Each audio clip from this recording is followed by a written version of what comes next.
Hi, my name is DJ FAUXY Red, and you're watching Them Damn Mexicans. This your boy Zach with TDM. If you're watching us on the replay, make sure you like, comment, subscribe, and follow us. Tuned in to the TDM talk show. Show you how to make money, keep costs low. Show you how to come up like pronto. Moving fast while the competition down slow. You tuned in to the TDM talk show. Tuned in to the TDM talk show. Tuned in to the TDM talk show. Tuned in to the TDM talk show. You tuned in to the TDM talk show. Show you how to make money, keep costs low. Show you how to come up like pronto. Moving fast while the competition down slow. You tuned in to the TDM talk show. Tuned in to the TDM talk show. Tuned in to the TDM talk show. Tuned in to the TDM talk show like.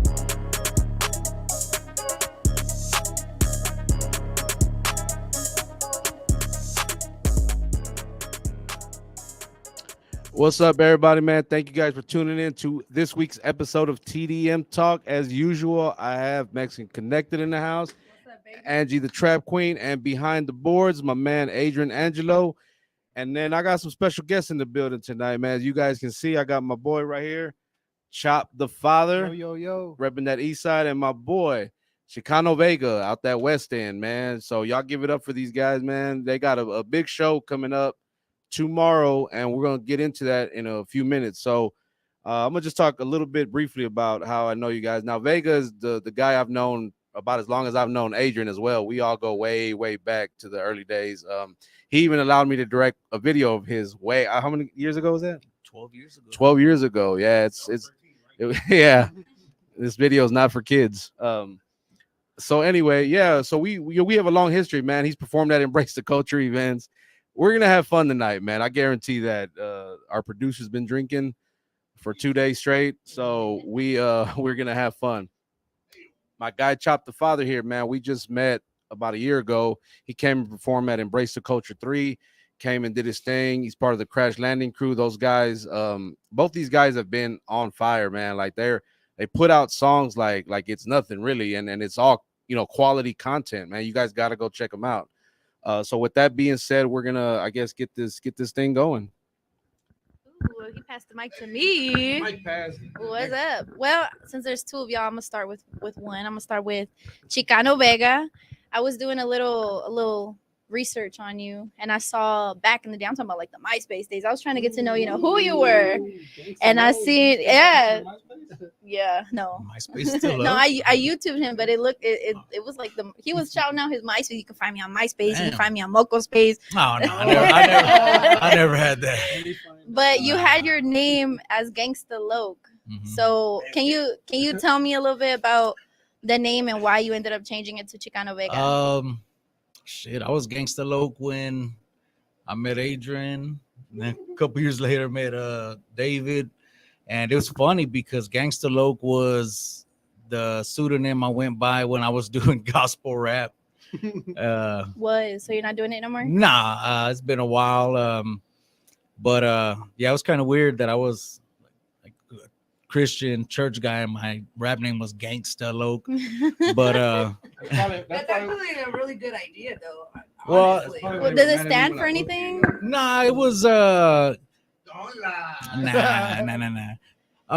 Well, I used to say gank. It was GANKSTA. Because I would, when people would ask me like Chili Baby at South by Southwest, because at that time, where I was at in life, I had started going to church. I had, started trying to change my life. And there's like a scripture. Adrian probably knows it, man. Adrian used to be a pastor. But he's still a pastor. Gangster preacher.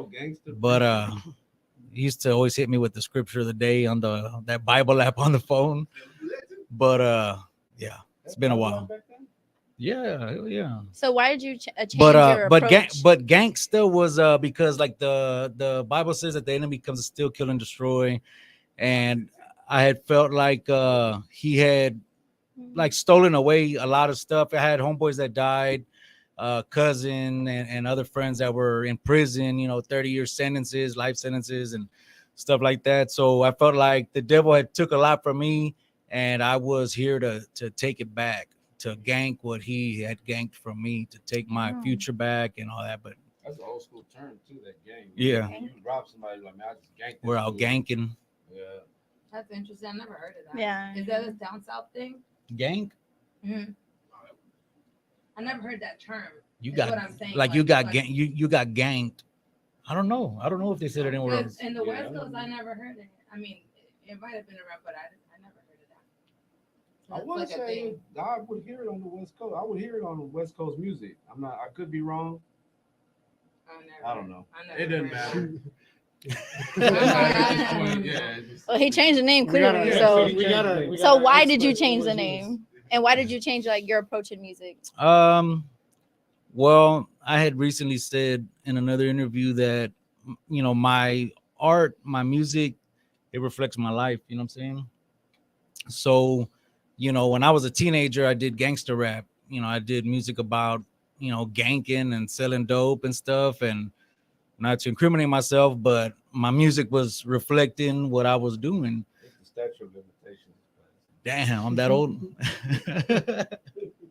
But damn it. Nice plug right there. Yeah, go stream that. Nah, but so when I was young in the game and doing music, when I first started, I was a teenager, I was rapping gangster rap. I got older, things started happening in my life. Like I said, I felt like God was calling me. So I started going to church, started, changing my ways, doing different things. And started doing, my art started reflecting that, you know what I mean? And then I was on hiatus for a long time. I didn't do music for like maybe 7-8 years. And then in 2020, I started making a comeback, kind of reinventing myself, and was taking on more of approach of from a standpoint of what was going on at the time, George Floyd, riots, all this civil unrest and stuff that was going on, and started to examine myself and remember shit that my dad had taught me when I was little, things that I heard here and there, and started looking into my background and really wondering where I came from, as a Chicano Mexicano. Nice. What did you find out? Like what led you, or where did that take you? Well, because I remember when they murdered George Floyd on TV, started feeling like kind of emotional, like fuck, you know what I'm saying? Like that's some crazy shit. And then I remembered, I was like, just, I don't know, pondering, you know what I'm saying? And I remember when I was a kid, my dad telling me, because I'm thinking, that's fucked up, they're doing this to minority people and stuff like that. But then, even as African Americans having their struggle and their thing. And I remember when I was a kid, my dad told me, they used to lynch Mexicans in Texas. And I don't know what the hell the conversation was or what the context was that he told me that, but it never left my mind. So when all that stuff was happening, the rioting and all that crazy stuff, I started remembering about what my dad told me about Joe Campos Torres in the north side, 2-year-old Vietnam veteran that was murdered by the Houston police. None of the police were charged. They got off with like $1 fine. And a year later, the Moody Park riots took place. And so that was something I learned as a child, and my dad always instilled in me that, we're Chicanos and we're proud of being Chicanos. And so that's where my music started going with that. I changed the name. I took on Chicano Vega. And that's where I'm at right now. But I forgot what the hell your question was. So how did you change your name? Oh. No, that was great. No, I was going to ask you though, with that being said, huh? I don't know. No, you answered the question. Yeah, you answered it. No, I was like, no, you got it. Hey, nice to meet you. Real quick. Good morning, brother. How do you feel like that name that you had versus the name that you have right now? Mm-hmm. Do you feel like it has more of obviously it's had an impact in your life because you had to rebrand, because you were leading in a certain direction. Yeah. But do you feel like the old name was more like calling than this name, or do you feel like this is a better name? I think this one is because when I was going by Gangsta Loc, it was really something to attract the streets. Mm-hmm. Because I felt when I was in church and then I was living that life, I felt called to reach out to my homeboys that I used to be out there doing dirt with. And then as I started going to church, now it became not just my homeboys, but people like my homeboys, and not just people like my homeboys in my city, but everywhere. You know, Adrian and I have traveled all over the place, going to crazy neighborhoods and preaching and rapping in street corners from actually how I met you. From the West On the Coast back streets. to Houston. Yeah, for sure. Rallies and doing shit at parks. And so Gangsta was kind of like, you know, because I wasn't going to be MC, you know, praise the Lord or something. Because you go up to somebody selling dope, you know what I'm saying?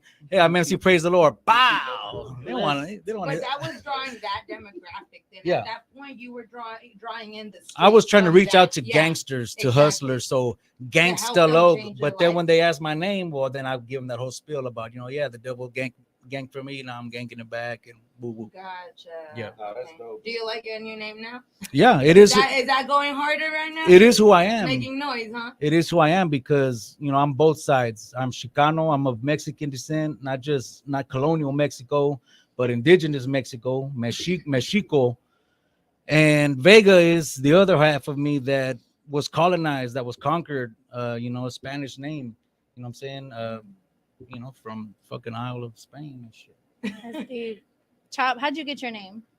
Chop the father. Chop the I father. had kids. Let me guess, as your one.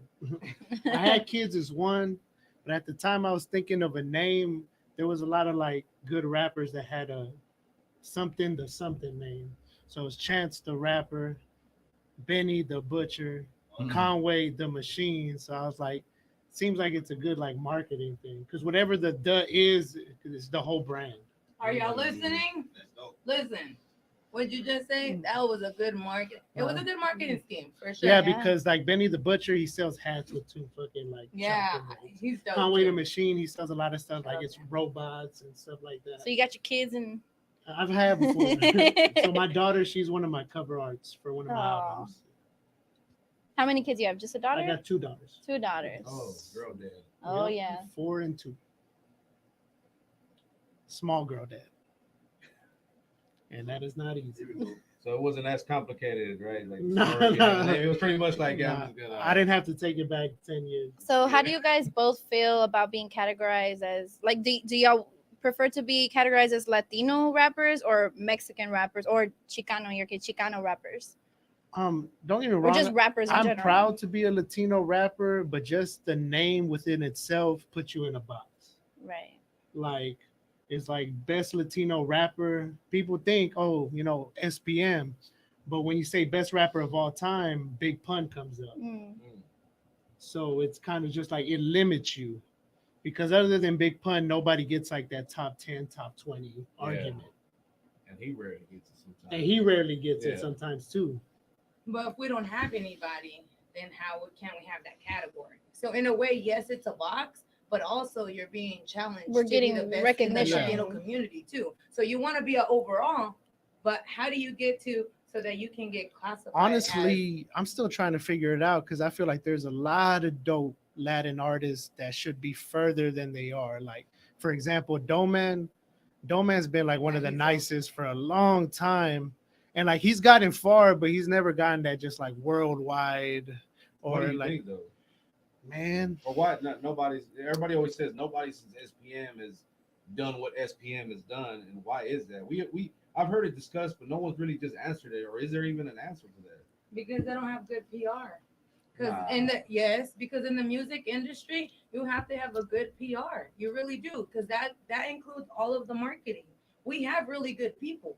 We just can't get them to that level. There's a cap right now for the Latino community, and we got to be able to push through. The only way you can push through is with marketing. That's how Snow the Product came up.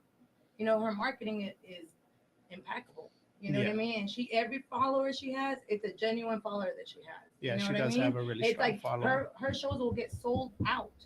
Like I will try to get tickets and I can't get tickets because they'll be sold out. Like her meet and greets. I know her fan base is strong because J Bass posted something that had nothing to do with Snow Yeah. the Product, and her people were like, "What about Snow the Product?" Yeah, He's they were like, going "What at about him Exactly. hard. Snow the Product?" And They that's were what you going at want. him hard. She has loyalty in the game, and I only bring her up because since we're talking about Latinos right now, if you ask me who the best like female rapper is in the Latino community, I'm gonna say Snow the Product. Yeah.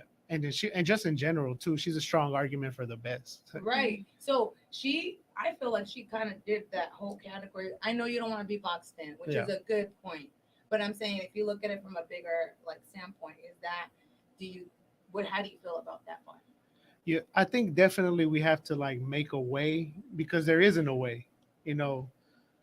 So to keep saying like, yes, you know, I'm a Latin artist, always promote that, but at the same time, just doing everything like as natural to you. Because you also have to look at the world in the aspect like, all right, forget your race. You know, are you a good person?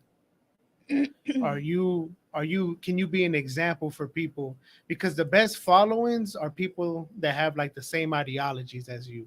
So it's like I'm trying to get a fan base that's like fathers, responsible husbands, hard Relatable stuff. workers. And at the end of the day, those are the best fans because those are the ones that's going to want to go to a show, want to invest in you, watch the music, watch the videos, listen to the music. You know, if you make like just like if you just make music that's for a time, the time's gonna pass. So you have to make music that's just gonna like always be an example for something or always relate to multiple situations that'll go on and on and on. I think that's why it's cool with you because I like storytelling type of music. You know what I mean? I feel like when you do your stuff, it's like storytelling. So storytelling always captivates that audience with the stuff that you're talking about. It's relatable. It relates to me and my story. You know what I mean? So now I'm gonna listen to you more often because of that. You know? Man, shout out to Chris Portillo. He just commented, Latinos are holding Latinos down by wanting to be boxed in the Latino category. They should just be labeled an artist. How do y'all feel about that? I mean, I think that's kind of what we're discussing, right? Like, instead of saying, "Oh, I'm a Latino art man," I'm just an artist. Why I gotta like when they talk about Eminem being in the top, they don't say, "Oh, he's a white artist." You know, they don't say, "Oh, he," It does come, but it did come up. That did come up. Race always comes up once you meet a certain point. You know what I mean? They're gonna say you're gonna be, oh, that's good enough because you're Latino. Good enough because for a white guy he's dope. You know what I'm saying? That's what they're gonna say. You know what I mean? So that's why. Go ahead. Look, I see a comment I like right here. Well, no, down, right there, the big paragraph. How do y'all feel about this? A Latino or Hispanic rapper will never be successful when using the N-word to identify themselves or others. Now, that's a good topic y'all should touch. And we have, shout out to Chacal, man, from that North Central, man, the homie of mine. Personally, for that, I don't care if an artist uses it or not that's Latino, but I do know and do feel like 100% fact that if you do use that word, you will only get so far because they will only let you get so far. Because after a while, just like, oh, not good marketing. Yeah, and especially this day and age. As far as myself, I personally choose not to use it, just because of the history. Because it's a strong word, it's a powerful word, it's a word that was weaponized by people to oppress other people, and it has a very, very lengthy history. And I feel it's not my place personally, because I can't speak for anybody else. I'm cool with Chop. I'm cool with a lot of other people. Some people use it, some people don't. I don't judge anybody for using it, being Mexicanos, because it's become the norm, where we're from. But I personally choose not to use it in my music and, even in my day-to-day life. I just, not to say I never have, but at one point I decided moving forward that I'm not. And I think it doesn't take away from my music, to be honest. Well, he does say that they'll never be successful, but shout out Houston Smooth, man. He says SPM and 6ix9ine use it, and they were pretty they were pretty successful. That's because they were breaking waves, though. We didn't have anybody else. Who else could we talk about? Any other Mexicans you guys can talk about, or Latinos you guys can talk about, other than Lighter shade brown. Cypress Hills. Yeah, but I'm saying there was a gap. Fat There Joe, was a big gap. and Fat Joe still says, and he still from says it SPM to this day. 6ix9ine, there wasn't a gap. Yeah, I don't think there was a gap. I mean, from the early 2000s, yeah, we had Bash, SPM, Amanda Perez, and then it was just kind of like nothing for a while until now. It's like, oh, Latinos are trending now. Like now it's okay. I actually just posted on my story earlier today where people are like, just a few years ago, people were like, speak English, bitch. And then now they're like, oh, soy Latino. It's that song singing Bad Bunny lyrics. And you know what I'm saying? Like, I don't know if it's just because it's a trend. And some people feel that, oh, well, if my buddy can say it or does it, I could do it too. So I don't know. I mean, I remember a time when growing up, Mexicans didn't use that, right? Here in Houston. I remember that. If you ever said that word in school to somebody, especially a black dude, you're gonna get jumped on, right? There were Mexicanos that grew up in predominantly black, neighborhoods, and you would meet one here or there, you know what I'm saying, that spoke like that used that slang, that used the N word, but they were few and far between. Most people didn't use that word. And then in the beginning of Houston hip hop, everybody talks about SPM, but I want to shout out to Grim. Grim in the Southeast Latin sector, Aggravated, The Most Hated. That's the first Mexicano that inspired me to rap, because he was from the hometown, he was brown, and he went hard. He was the only Mexican member of the SPC, the South Park Coalition, man, that was fucking full of badass MCs, man. The Wizard K Reno, Klondike Cat, Gangsta Nip, the whole SPC. And one Mexicano was on par to get in the studio and fuck with them and to be on their click songs. You know what I'm saying? And to be honest, he might use it, you know what I'm saying, in his personal life, whatever, but I don't remember him using that word in the early days of Houston hip hop when they dropped Accept and when they dropped The Most Hated, like, you know what I'm saying? And they still went fucking hard. But as time progressed, you know what I'm saying? Like, it became more accepted, in the streets. People allowed it. It became accepted in the streets, and because people felt kinship to each other, black people and brown people in the neighborhoods, They use that as a word of they grew up endearment. together. You know what I'm saying? And it's like, okay, they're not using it as a weapon against me and whatnot. But at the same time, I feel like everybody at one point in time, or a lot of rappers in Houston started to emulate and fashion themselves after the SUC. A lot of the slang that you heard on the Great tapes, man, hold up, know I'm talking about? I'm finna come down, you know what I'm saying? All that stuff that was on the Great tapes, everybody heard that. It became pop music in Houston, not globally, but it became pop music in Houston. So what happens when young people see something that's pop? They fucking emulate it. They I saw a meme the other day that said, it was a picture of some little kid, like he was like on electricity or some shit, and it said me downloading my new personality in the movie theater.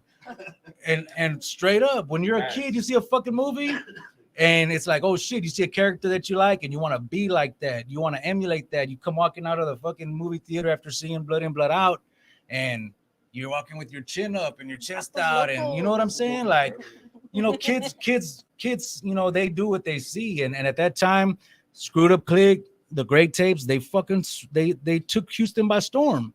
And it's only logical that the culture and a lot of the young people would sway towards that direction. Now, correct me if I'm wrong. I think I remember.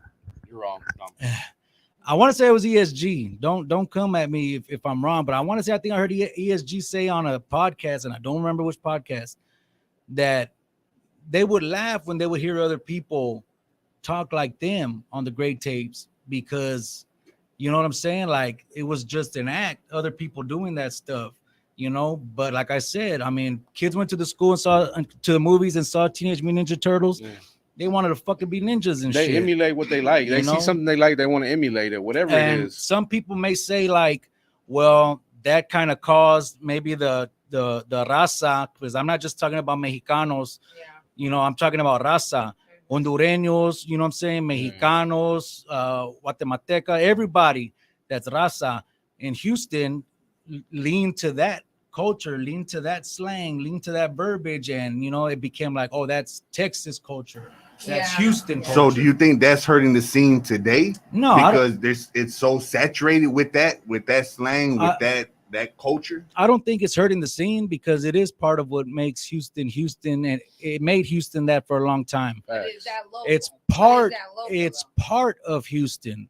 It's not Houston, it's part of Houston, because we have the hip hop heads that are more purist, that want that boom bap, that want, you know what I'm saying, shit like that. And they exist here in Houston. Maybe the scene ain't as big as the screw scene or the Houston culture, but it's here. And I think we're starting to see a lot more of those kind of MCs emerge, especially out of the Raza category. I was just at Miss Gold's thing on Tuesday, and I was talking to Chris, actually, is from QPM, and he mentioned that he was a fan of you guys, and he said it in the comments earlier that he thought you guys were some of the most talented guys he's heard, and he would have been here actually to come, or he would have been watching, or he is watching, but I think he wanted to. Oh, for tomorrow, I'll tell him that y'all were having the show tomorrow. Who's that?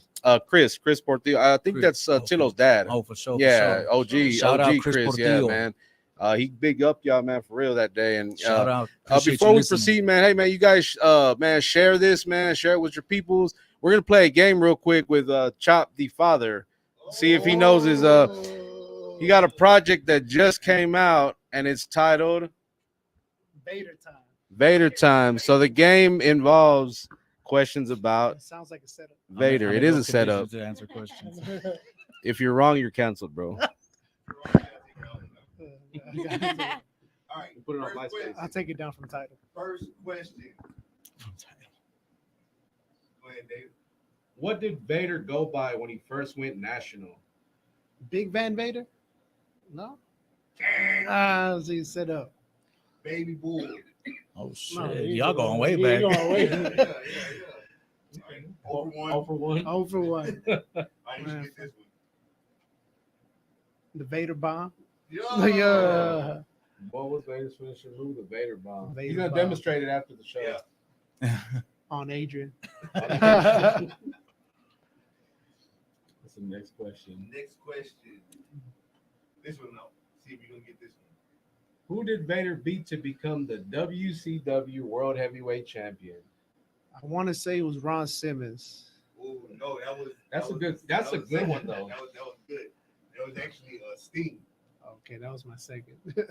So what? I don't even know what you guys are talking It's about. all Yeah, same. I'm just like, Oh. I'm just sitting here Like, smiling. I'm like, okay. That's how we feel a lot Tell too me. around here. Hey, man, there's audience. The audience might not know what we're talking about. Is this Star Wars? This is So this is That's so we what want I to was know. thinking too. Oh, This is wrestling. Oh, I'm thinking She Darth said Vader. Star I thought it Wars. was Darth Vader. I was looking. Okay, if I wouldn't have said nothing, how come you didn't say So- nothing, Angie? So the TDM Talk Show is now taking applications for new hosts that stay relevant. Oh my god. Do their homework. When I Yeah. say Vader, So what I made think you of Darth Vader. name your album Vader Time? So when I was getting these beats from Akasa and they're real grimy, and I was like, man, I kind of been wanting to do some kind of like to like respect the legend in wrestling. And it just so happened at the time that I found an artist, his name's Clifton, that was doing a bunch of wrestling art. And that was one of them. And I asked him, well, how much to own it? And he was like, oh, I think it was like $100. So that was the first move. I bought that, and then kind of like with the beat started modeling it Invest in yourself. after that project. Yeah, definitely make connections. That's the best way to invest yourself without Nice. spending money. Nice. Make connections. If you say you don't got money, I've got a lot of the opportunities I've gotten were free off connections. Stay connected, baby. You don't have And to then pay make for things everything. connected. You don't have to pay for features. You don't have to pay to perform. Whoa, whoa, whoa. Well, speaking of paying turned to us- perform, they there's turned us another thing I off. want to talk about. By the way, real quick, if you guys got any questions, Oh, yeah. that call in, let us know, man. Talk your. Do you still watch wrestling? Like the new, no? It's not for me. Because I was gonna ask, like, who's your favorite, like, new generation of wrestling? It's Nah, not I'm for not gonna me. lie. What I do like is like some of like the underground, Mexican wrestling, the lucha, the lucha libre. That shit's entertaining. Like I can watch Nacho. that because it's very Nacho. athletic and it's not so very like on the story Y of it. siempre andan brincando y traen las sillas y toda madre. Hay And que- jumping off the rope, Ajá. flipping each other. So They talking have to about- ver at the circo. Speaking of Pues, paying to perform, Chicano Vega, what do you feel about paying to perform? Is it something that's necessary? Is it something that's just it's a scam? How do you feel about it? How do y'all feel? Because I noticed we don't see y'all paying to perform. We don't see y'all in parking lots. We don't see y'all in a lot of these shows that people are doing. They're about to do a show at White Oak Music Hall, and this is what the second one in what 6 months or something like that, or Yeah, last one was in October. last one in October. So how do you? Is it that y'all are against that? Do y'all think it's necessary? Do you think there's a time for it, or for depending on where you're at in your career? How do you feel about those We've shows? all done it. I think that it's not bad when you're starting, because before you can make those connections that he's talking about that will benefit you in the future, sometimes you got to pay to get on, invest in yourself, right? But if you've been doing it for 5 years, 10 years, I mean, who goes to work for free? You know, you need to find value in yourself. And you know what I'm saying? At some point, it has to become profitable, or it has to become beneficial, or else it's, you know what I'm saying, it's just a drain, you know. We've all rapped in parking lots, you know what I'm saying? I was just talking shit, but we've all rapped in parking lots. We've all paid to play, but let's put it like this, you know, I'm going to make it to where it's beneficial for me, because if I'm going to pay to get on this show, you know, it has to be able to, there's no assurances, but it has to make sense to where it's like, you know what, there's going to be enough people there. Yeah. Because you and I both know we've done shows. Remember Jet Lounge in downtown back in the day? Shit like that, where we would sell 10 tickets, and then you go to the show, it's you, the 10 other artists, and the 10 other artists, mom, dad, brother, sister. And once that fucking artist is finished, the 5 people with them take off. And this was 20 years ago, dog. You know what I'm saying? This was 20 years ago. There's nothing new. You know what I'm saying? It's nothing new, but you got to get to a point where you smarten up, and it's like, look, man, I'm fucking paying $20 gas to get to this fucking place. You know, I spent $50 to record this song in the studio, another X amount of dollars to get it mixed and mastered, to come and perform it for free. You got to understand that your music is your property. No one walks into your fucking house and just starts using your razor and shit without your permission. I mean, not that you would give them your permission. That's a bad fucking example. But nobody just fucking gets in your car and takes off in your car. That's your property. You can rent it to them. I know they fucking got me. Dude, damn it, boy. Yeah. But you know, if you own a car, you can rent it to somebody, but they cannot use it without your express written permission. You know what I'm saying? And that's the same thing with music, but people don't see it like that because it's not tangible. You can't fucking touch it. It's a song, you know what I'm saying? But at the same time, it's your property, and you got to know that to be played on the radio, to be played in a bar, in a club, and shit like that, those fucking places have to pay licenses to play music. It's somebody's property, and property cannot be used without the owner's permission. So who are y'all associated with, BMI or ASCAP, and why? I'm with ASCAP. He's with BMI. What's the importance of doing that? It's just one of a few different avenues of tracking streams, plays, getting mechanical royalties. You know what I'm saying? Make sure you get money from like places that wouldn't pay you if you didn't have that. Yeah. So it monitors like everywhere that your music can be streamed, and make sure you get paid the royalties off of that. There's different kinds of royalties. You know, there's internet radio stations that don't have a disc jockey. They just play a nonstop stream of music. That's a certain kind of royalty. There's a certain I don't know if it's Sound Exchange or one of those that tracks that kind. That is I forget, Song Trust maybe, that they track non-interactive internet radio. They track that. And then ASCAP and BMI, they give blanket licenses to clubs downtown, House of Blues, White Oak Music Hall, the other one where the Snotty Nose Reds kids were at, Warehouse Live. Those places, they pay a blanket license. Bars, clubs, pool halls, they have to pay that, because if they don't, they can fucking get heavy fines. Yeah. On radio, like, it's a whole different ball game, but artists don't know that. They don't know their rights. They don't know the ins and outs. But not saying I know a lot, and I'm not saying I know shit. You know what I'm saying? But I know enough towards like, look, man, I can't do this for free, and if I do that, give me 33%. Let's split it. Let's split the royalties on the songwriting side, shit like that. And like last time you said I was an asshole because someone had asked me about that, and I was like, everybody has a phone, but I said that to say this. Google it. Yeah. If you would have said Google it on this show, I would have kicked you out. It's the studio accessible. He already. said it. It's accessible. This knowledge is for everybody, but a lot of people don't know where to start. That's why we're doing a seminar in the summertime. We're doing a seminar, free seminar where artists can come and let me see. But would you see it like Yes, fuck as me. an investment if you're performing for free, technically, right?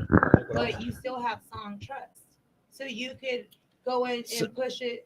Song there to Song be Trust able and to ASCAP get the are not. I don't think they're out there monitoring like No, parking you- lot festivals. No, you have to like, get footage and you have to insert it. And you well, have to check submit this it. out. So like we're going to White Oak Uh-huh. tomorrow.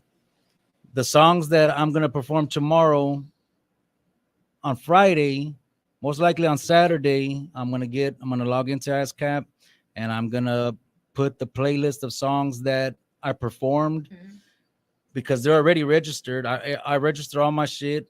I had to get good at that because it's a lot. If you don't have a crew, if you don't have a team, if you don't I have was just about to an ask that. So assistant, is that something that you do, or do you have a I do it. manager that does it? I do it. Okay. I do it. Right now, pinching pennies I have is a question. David? paramount. Oh. Chris Portillo says, "See now, that is something an artist should pay for. A seminar with how to get paid. Knowledge is power." For sure. That's Yeah, true. here. Yeah, we're having a seminar in May. Did we say May? I think it was in May.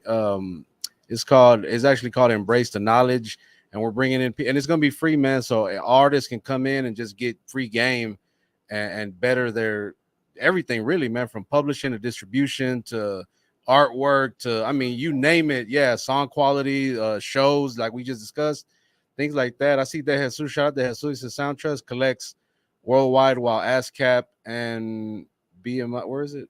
ASCAP and BMI is USA and Canada. See, it's things like that I guarantee a lot of artists do not know. When you bring those things up, they say they don't know, and they're just running up them streams and nobody really knows. It's like they're not getting paid for it or anything. Shout out to DC and 6. How did you guys even get into White Oak? Like, how were y'all able to get in there and do that concert? So we have a friend who wanted to.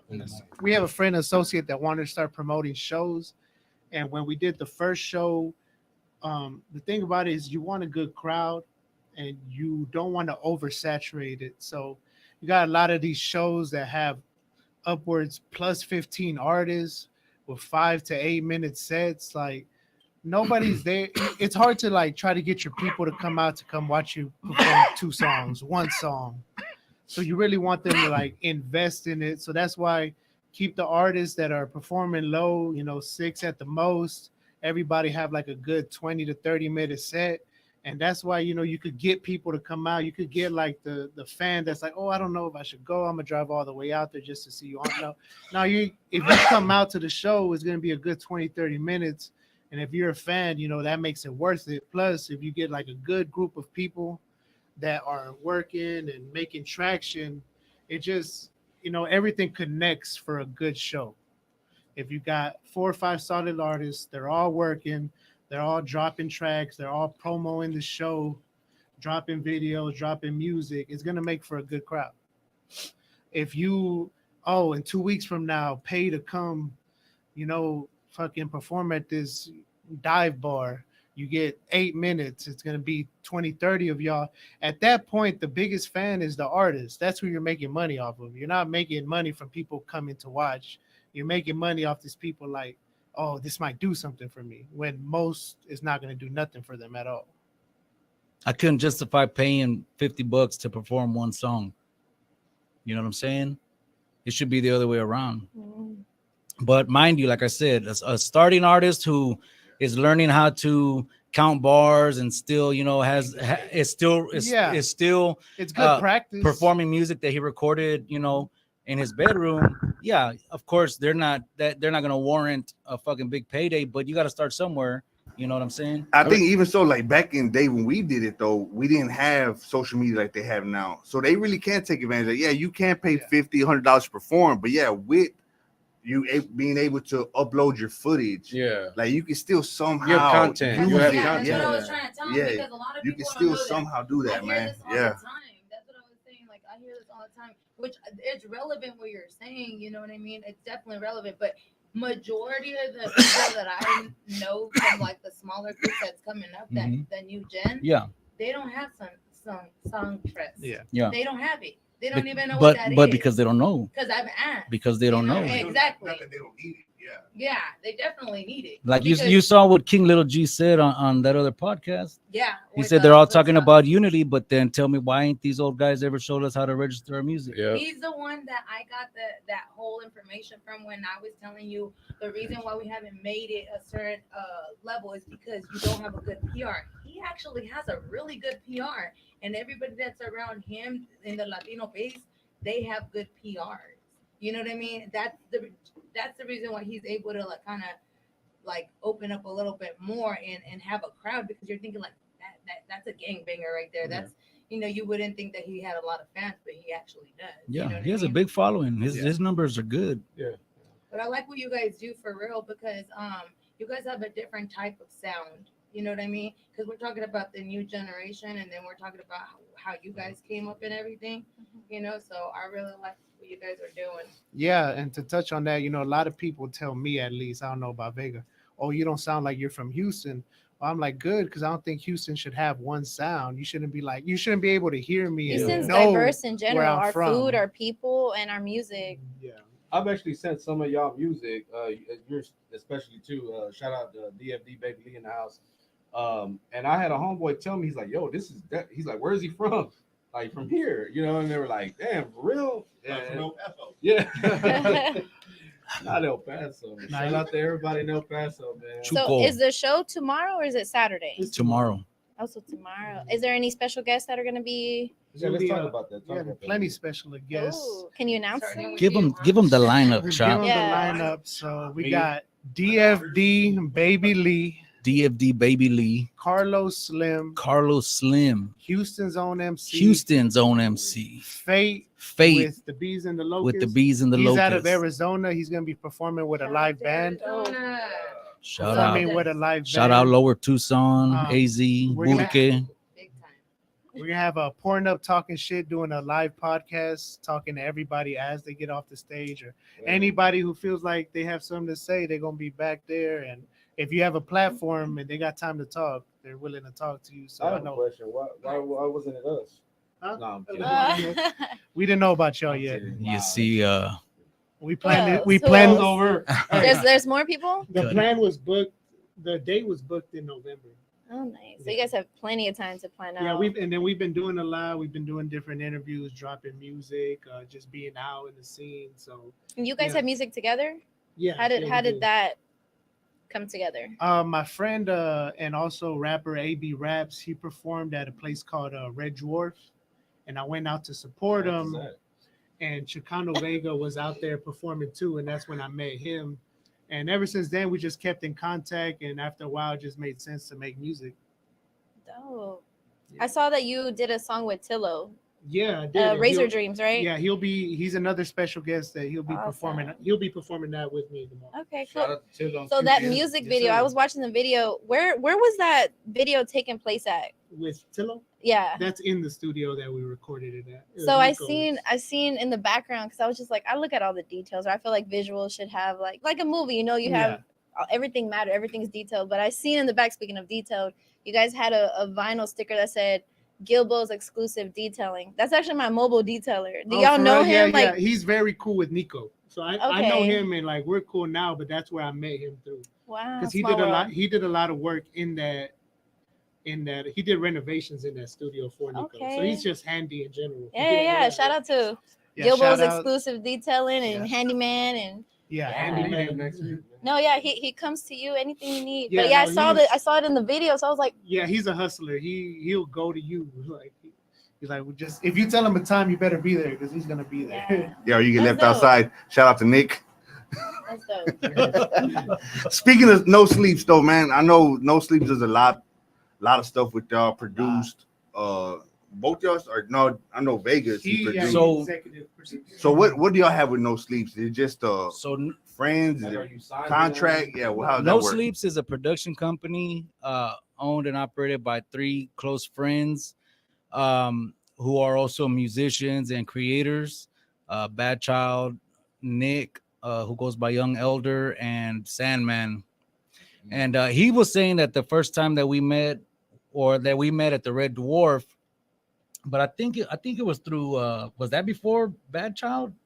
Was that before we even did the Golden Rule? I think we were working on it. But Okay. I hadn't got my beat at that point. So I met Bad Child in 2016 and been messing with him ever since, you know, doing little things here and there. And then he told me he wanted to start working on a project called the Golden Rule. It's gonna be like Golden Girls themed. Yeah. Because he's a big fucking Golden Girls fanatic.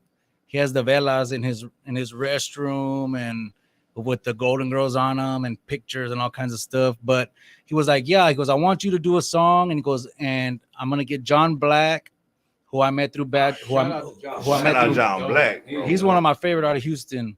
Well, he's actually from San Diego, but we claim him now. Yeah.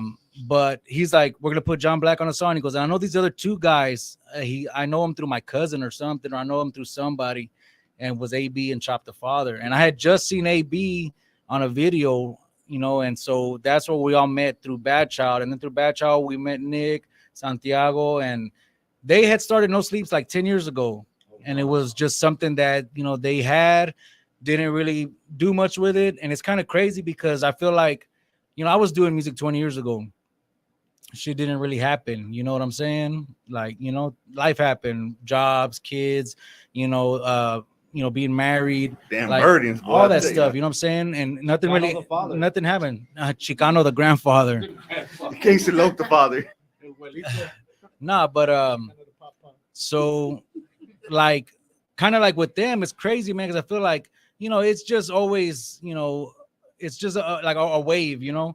Like, man, I was out there long enough and I caught another wave. And these guys, the same thing, man. Like, we'll be in the studio and it's like we're making music and it's dope and it's fun, but then, you know, somebody's fucking yawning like, God damn, bunch of old dudes in here and shit, man, you know. But badass musicians, badass creators, you know. And so then, like, it's just crazy, man. We start, you know, we're meeting more people, and you know what I'm saying? DFD Baby Lee came in, you know, Carlos Slim, and we're all, you know, working with each other, you know what I'm saying? But No Sleeps, man, they do recording, engineering, mixing, mastering. Young Elder plays guitar. He's on my on my project. You'll hear him on Pops Was Out. He does guitar, he does bass. They played at the last event, right? The last one of them, right? Yeah, Nick did. Yeah. He'll be back there tomorrow. I mean, they're putting the show on. Yeah. You know, they have great relationships with talent buyers from these places like White Oak Music Hall, House of Blues. You know, he's the one that got me to open up for Snotty Nose Riz Kids at Warehouse Live. You know what I'm saying? Like, dog, check them out, man. They're phenomenal. No Sleeps Production, man. Shout out to them because they want to see the artists eat and not eat off the artists, man. I love that. Man, y'all heard us talk about DFD Baby Lee. This is this young gentleman right here. What's going down? Man, y'all tap in with their music, man, and just give us a little, you know, little spill. Yeah, a little spill. Just rapping for about 2.5 years. You know, met Chicano Vega, Chop the Father, through a post actually that I got posted on the food community, and it got pretty good. It got pretty good traction on it, and Chop kind of, you know, hit me up in the DM, and he was kind of like, you know, I like your style. He's like, where you from? And I told him, you know, I'm from Houston. You know, he's like, I'm from Houston, and then he was like, man, you know, from the city, and we kind of started chopping it up from there. And then, I mean, everybody I've met, I told we did a podcast like a week ago, 2 weeks ago, and I told them everybody that I've met in this thing has been through Chop, you know, so just letting them know, you know, I appreciate it, you know, the whole networking thing. And Chop's connected. Yeah. Chop connected. Gonna have a lipstick for you, brother. You ain't even know I've been charging them up this whole time. Hey, what was the name of that song, bro, that you were on that Bad Child project? Nothing Childish. Oh no! Oh, Oh no! You was on. Okay. I wasn't on the project. He was on Nothing Childish. He also has a song on Rojo's compilation called Dogs in the Street. that is Badass fucking song. Shout out Rojo's out in Denver, Yeah, shout out to Colorado. Rojos, man. Where you from? Denver, Colorado. Man, dope. He produced that fucking them beats, man. He's hard as fuck. Yo. DFD Baby Lee's also on my new project. He's on the song called Skyline with a video out on YouTube. That video is fire, bro. Run it Y'all up. both did that. No No Sleeps. Sleeps Productions No did Sleeps, that yeah. video. They did that. They They- do it all, they man. saying, man. Fuck with him. And then he's also on Chop's track, Rock'em Sockers, off the lemon tape. That lemon tape was hard. So DFD, he's laying the groundwork, man. I want to truly acknowledge that. I think he's one that's up, man, because he got some shit for him. Hey, look, I don't have Appreciate no it. sense of time. One day I'm just looking on what's the name on YouTube or whatever, and I was listening to his music, and I literally hit him up like middle of the night. I'm like, oh, and I'm not thinking, oh shit, It's 3 a.m. Yeah, 3 a.m. Like, hey, what you do? What are you wearing? Yeah. No, I just never. complimented him on his music, man. That Young Chavez song is just so hard, man. Like, pause. Yeah, appreciate it, man. And like I said, the main thing that I started. Can we cuss on here? Yeah. Well, the main reason Fuck the main reason I started fucking with Chop was because his sound, right? And I always told him, I'll always make the type of music, me as an artist, I always make the type of music I want to make. I don't really go into the studio trying to make something for somebody else. I make it for myself. If they want to listen to it, they'll listen to it. And if they don't, they didn't.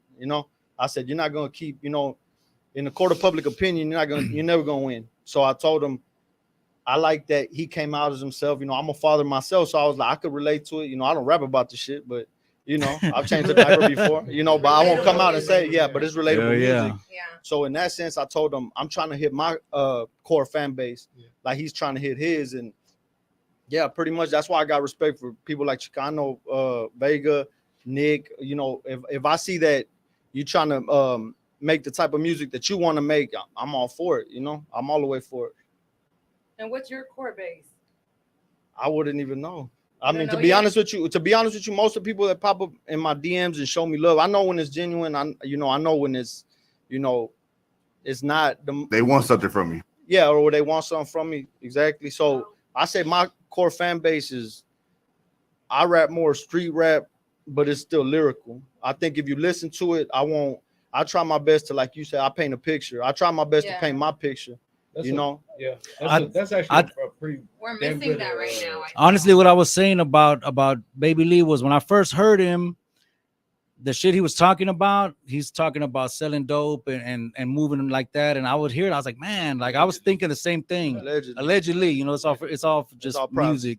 But I was like, man, like this guy knows what he's talking about when it comes to that, because the things he said and how he said it, and I fucked with it, could relate to it from a previous point in time. But then he gets on a track like Dogs in the Street, and he fucking comes at you with political shit. And to me, I'm just like, man, selling dope like a D-boy or talking like a fucking, politician or from, someone who understands that shit, like, man, like he fucking killed it, man. You know what I'm saying? Like, I don't mean to cut you, but I think that goes back to versatile. What you were saying as far as like an artist breaking through. I think you got to be able to play. I don't want to say both sides of the fence, but you got to be able to there's like you got to tread it lightly. Like you don't want to come too street. Like if I rap about street stuff, I can honestly look at myself in the mirror and be like, hey, whatever. I feel good about what I rapped about. But at the same time, I feel I'm smart enough to where like they reach out to me, excuse me, and they're like, hey, we want to make a political record. That I say, okay, let's make a political record, but I'm gonna do it my way. So if you go listen to Dogs in the Street, I'm still talking shit. I'm still talking my shit. Everybody cannot They do can't. that. I know that for They a can't. fact. No matter how hard they try, that line is so hard to walk, and not everybody can do that fast. And then Yeah, the you can tell it's way forced. Baby Lee does it, he's dropping specific street names, amounts, weights. When you have a lot of these rappers that just rap Allegedly, again with the price. allegedly, Again with the. so if you have Again with the these allegations. rap, you have all these dope rappers that have a lot of general phrases. Like you ain't do that. Yeah, it's the detail. It's the detail in the song. I done heard too many people got it out the mud. There's not that much mud. Yeah, the devil's There's in the not that details. much mud. Just like at the thing we read Saturday, you know, it was a guy on stage, man. He killed about 20 people in like two minutes. In about 2 minutes and 41 seconds. I killed it. I'm like, man, this bro. I started counting the homicides. I was like, there wasn't that many homicides that year. There's not that many hours in a day. That song was 2 minutes and 41 seconds. He killed about 25 people. Bro, I just want to say before we get to shout outs, man, Vega, love you, brother. Proud of you. Glad you're doing it. Chop, you up, bro. I love your consistency, man. Thank you very You know what I'm saying? Can you tell Consistent. everybody how much your tickets are? Yeah. And tell them $10. about your show. What time? This whole show, once again, DFD Baby Lee, Carlos Slim, Houston's own MC Houston's own MC, Fate, myself, Chicano Vega, with special guests. with special guests that you gotta be there to know who they are. Doors open at 7. Show starts at 8. It's gonna be a $10 good a show. ticket. $10, man. $10. And you can pay Yeah, it. yeah, Yeah. It'll still be 10 at the Tickets door. have been on sale for a couple of months, but you can pay at the door, and it's upstairs at White Oak Music Hall. You know what I'm saying? It's a nice venue, man. Come check it out. If you weren't there in October, we expect to see you there tomorrow. Man, look, I'm gonna be there. I know Adrian's gonna be there. Zach, a lot of the TDM crew is coming, man. Y'all pull up and come hang out with us, man. We're gonna have a good time. We're staying for the whole show. We're gonna show support, and when we say we show support, we really mean it. We ain't just we're gonna go show up for 10 minutes, take pictures, and take pictures and whatever, and then leave. Nah, we really gonna show love. So we're gonna get it out the way with some shout outs, man. We'll start with Mexican Connected, and we'll work our way down. Hey man, I just want to thank everybody for always tuning in every Thursday at 8 o'clock with us, and appreciate you guys coming down. I feel like it was a good pick, David, to get the guys on here, because you guys have a different genre. You guys, like I said earlier, you guys have a generation gap there that you guys kind of like fill because of the way that you guys rap lyrically. So I can appreciate you guys' artwork, Thank you. I want to give a shout out to, a bunch of people, but y'all go get your lipsticks. Y'all already know. Go ahead. Mr. Chop. Shout out No Sleeves Production. They put the show together and put a lot of my content together. And shout out AB Raps, just because he's the one that really got me in this, and a lot of the reason that I stay on my toes. Shout out to No Sleeps, man. We just dropped a new project, and I've already said it a couple of times, man, that I think if probably it wasn't for them, I might not be doing music right now, man. They gave me a push, and they believed in me. And Adrian hates my guts. Facts. He used to get mad back in the day because people give me free beats and shit. He'd be like, "You never paid for shit. I'm paying all this And it's money. still true today. I'm paying all this money at the studio." He was not lying. Hey, Tired now, so he can't be. no lies detected. Nah, but yeah, thanks to them, man. The new project is out. Go stream that. Thanks to all the features on there. DFD Baby Lee, Carlos Slim, my son Victorioso 9, who'll be performing with me tomorrow. Chop the Father, just the way it sounds, CHOP, the Father on Instagram. And that's what I'm most on if you want to reach me. Chicano Vega at Chicano Vega, XICANO VEGA on Instagram, Facebook, YouTube. Check us out, man. Yeah, man. Shout out to No Sleeves, man, for putting this whole thing together. Even the last show, they've been showing love. And hey, shout out to them damn Mexicans. You know what I'm saying? Letting me, the chicle, you know what I'm saying? Come up here and tag along. How we do? Y'all got a live ass platform, man. I respect it for real. Yes, Thank for you. real. For Thank real. you. Hey, this is live, bro. One of the only live podcasts, man. And So if we fuck up, you know what I'm we fuck saying? up. But I see a lot of them fuck up and they're just pre-recorded. Bang! Like they said, their social medias, their YouTube channels are all in the description box. So you just click the little arrow, all of their information there, their recent videos, their Instagram, check out their socials, stream their music, purchase a ticket. If you're in Houston, show up at their show tomorrow at White Oak. I want to give a shout out to my mom, Cooking with Trish. She has a YouTube channel. Cooking with Trish. I'm gonna add her in the description too. She brought a peach cobbler. Your today peach was for us to amazing. enjoy. had 3 plates. I loved your Allegedly. peach.